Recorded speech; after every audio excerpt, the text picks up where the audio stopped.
আপেলের বীজ না থাকলে এইটুকুনিও খেয়ে নিতাম গাইজ। হ্যালো গাইজ, আজকে জানো তো সকালবেলা একটুও সময় পাইনি। সকালবেলা পড়িয়ে উঠে তারপরে ভিডিওটা স্টার্ট করেছি। সকালবেলা পড়িয়ে ওঠার পরে আমার নিয়মিত কাজ থাকে রান্না করা। বটি দিয়ে জানো তো আমি কোনো কিছুর খোসা ভালো করে কাটতে পারি না, এর জন্য এই আলু ছোলানিটা দিয়েই আমি সবকিছু কাটি। কিন্তু পটলের খোসা ছাড়াতে গিয়ে একদমই খোসা ছাড়াচ্ছে না বলে আবার বটিতে কাটতে শুরু করে দিলাম। আজকে জানো তো আমার মাই মাছগুলো কেটে রেখে গেছিল, তার কারণ আমি না খুব একটা মাছ কাটি না বলাটা ভুল, ভালো করে না আমি মাছটা কাটতে পারি না।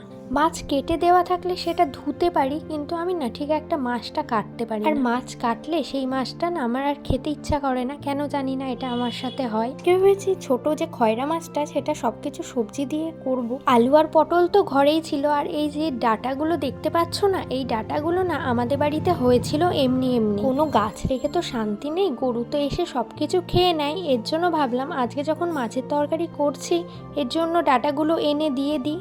কদিন আগে জানো দুটো জবা গাছ নার্সারি থেকে এনে লাগিয়েছিলাম। জবা গাছ দুটোকে আর বড়ই হতে দিচ্ছে না, যেই একটু পাতা ছাড়ে আর একটু বড় হয় সেই গরুতে এসে সবকিছু খেয়ে নেয়। এতে তো বাড়িতে বেশি জায়গা নেই, রাস্তার ধারে ধারে যেখানে জায়গা আছে সেখানেই লাগিয়ে রাখি গাছগুলো, আর সেখান থেকেই জানো না গরুতে সব খেয়ে। তোমাদের সাথে গল্প করতে করতে দেখো এই তরকারিটা আমি নাবিয়ে রেখে আবার আমি লোটে মাছের তরকারি বসিয়ে দিয়েছি। লোটে মাছ জানো তো আমাদের বাড়িতে বেশিরভাগ সময় শুকনো শুকনো করেই রান্না করা হয়, না হলে হালকা একটু আস্ত আস্ত থাকে, সেইটা আমার বেশ ভালোই লাগে ধনে পাতা টাতা দিয়ে রান্না করলে।